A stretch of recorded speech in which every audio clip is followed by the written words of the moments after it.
Французский язык. Изучают его здесь через песни, танцы и фольклор. Для этого в школе и создан специальный кружок. Сейчас девочки готовятся к очередному конкурсу, в котором они могут продемонстрировать свои знания.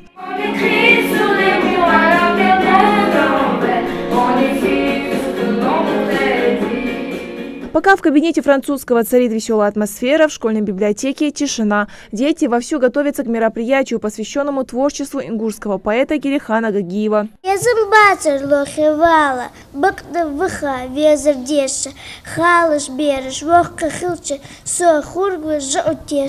Пока одни сражаются в битве умов, белая фигура, затем черная, пешка, король, шах и мат, выигрывает сильнейший. В это же время в кабинете физики знакомятся с законами Вселенной и выдающимися космонавтами. Кто-то первым полетел. Майор Гагарин, парень скромный, открыть эпоху он смелый. Интеллектуальная работа в школе на должном уровне. Об этом говорят и дополнительные уроки, которые проводятся с одаренными детьми в неурочное время. На базе нашей школы открыт математический кружок, где участвуют учащиеся 6 классов. Здесь мы работаем с одаренными детьми. Учащиеся данного кружка вчера, в частности, участвовали в математической конференции, где представили проект. И данные учащиеся получили 2-е место в районе. Топор, молоток, пила, зубило, дерево и несмолкающий шум – все это в мастерской, где проходит урок труда.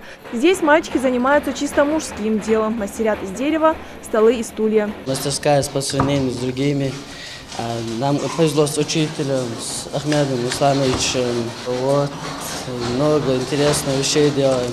Школьники довольны тем, как проходят уроки труда и тем, чему их здесь учат. Еще бы, ведь этой мастерской позавидует любой плотник. В этом кабинете открывается склад самодельных изобретений, над которыми работали ученики как старших классов, так и младших. Вот представлено такое вот интересное такси, мельница, велосипед деревянный, даже избушка на курьих ножках и самолет. А самое интересное, даже вот пластиковый робот. Но это не весь список того, чем может гордиться эта школа. В скором времени здесь появится полноценный музей национальной культуры. Уже сейчас в школе начали сбор атрибутов древней культуры и быта ингушей. Как мы видим, некоторые экспозиции уже здесь представлены. Этот музей станет еще одним шагом к культурному и патриотическому воспитанию подрастающего поколения. Сегодня как учителя, так и ученики 2-й Сунженской школы никак не могут нарадоваться новому зданию. Всего несколько лет назад все они ютились в стареньком помещении, построенном в царские времена генералом Слепцовым, и то под конюшню. В то время никто и подумать не мог, что скоро они переедут учиться в теплую, красивую, светлую школу, отвечающую всем современным требованиям. Пока ученики начальных классов посещают кружки, старшеклассникам представлены факультативы по различным направлениям. Детишки уходили к 7 часам вечера домой. Это действительно сложная ситуация была. Работали 2 смены. Учителя уходили поздно вечером домой и на следующий день приходили домой на работу. Сейчас, конечно, это изменилось. 1 смена. Если не считать, что у нас вся школа во 2-ю смену свободна. Есть несколько классов, выпускных классов, 4-й, 3-й классы, которые работают во 2-й смене. Подобным изменениям радуются не только учителя и школьники, но и родители. Ведь каждый хочет, чтобы его ребенок учился в школе, оснащенной всеми удобствами. У меня в этой школе учатся 3 детей. 2 детей в начальной образовательной школе и 1 в средней. Я очень довольна процессом обучения в этой школе, потому что помимо того классной работы, которая проводится учителями, проводится очень обширная работа по внеклассной работе, дополнительные занятия проводятся. После школы, вуз или СУЗ выпускникам Сунжи далеко идти не придется, да и с выбором тоже мучиться не нужно. Совсем рядом функционирует новый пожароспасательный колледж. История его схожа со школьной. Точно так же раньше студенты учились в старом ветхом здании, без всяких условий для проведения теоретических и практических занятий. Кабинет предназначен для обучения наших студентов вождению автоцистерны, пожарного автомобиля и легкового автомобиля категории «Б». Это КАМАЗ-мастер, предназначен для обучения наших студентов контраварийному вождению в населенных пунктах, также выезда по тревоге. Это манекен-тренажер Александр, предназначен для оказания первой медицинской помощи утопающим. Следующий идет Водолазный баллон предназначен для погружения на определенную глубину. Это нового образца, это старого образца. Это предназначен вам водолазный костюм, в него входят комплекты. Водолазная маска, ласты и жилет. Следующим представлен надувная лодка.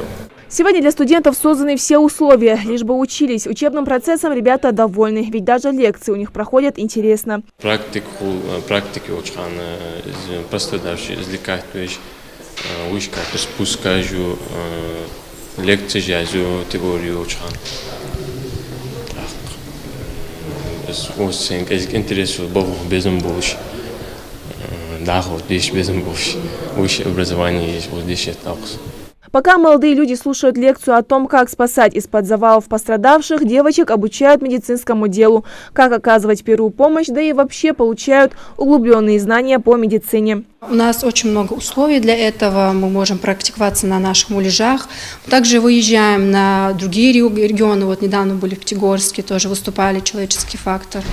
Также в других районах тоже нас вызывают, мы выступаем, максимально выкладываемся. А у этих ребят практические занятия. Они готовятся принять участие во всероссийском этапе чемпионата рабочих профессий WorldSkills. Поэтому тренировки идут в усиленном режиме. Никаких поблажек, все действия максимально приближены к реальным. Разматывайте его, на конце ставите трехпотловый разотвер второй. Соединяйте 51 рукав. В то время, пока это все делается, двое поднимается наверх со штурмовой лестницы, фиксирует его там. Потушить пожар на 4-м этаже и спасти пострадавшего за считанные секунды. Вот задача на сегодня.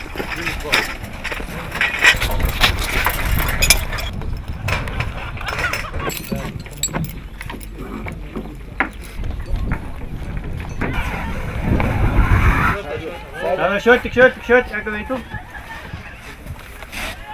Как считают сами студенты, к соревнованиям они готовы. И все это благодаря тренажерам и опытным преподавателям.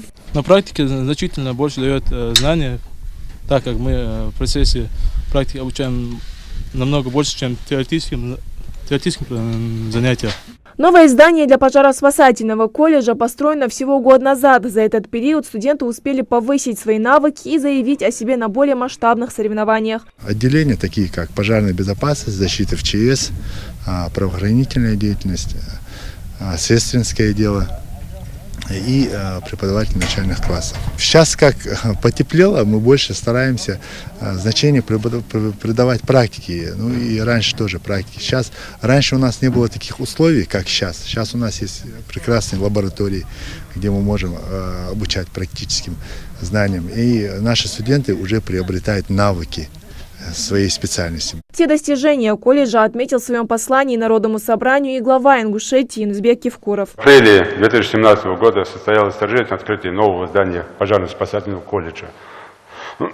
Кстати, должен сказать, что это один из лучших проектов такого профиля в округе.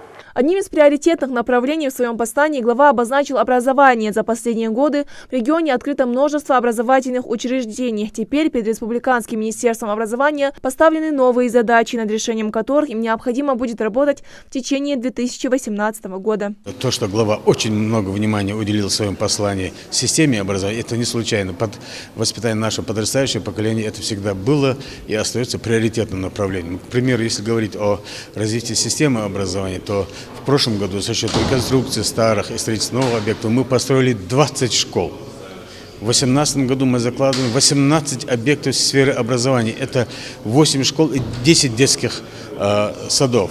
Я считаю, что республика в этом направлении развивается очень стремительно.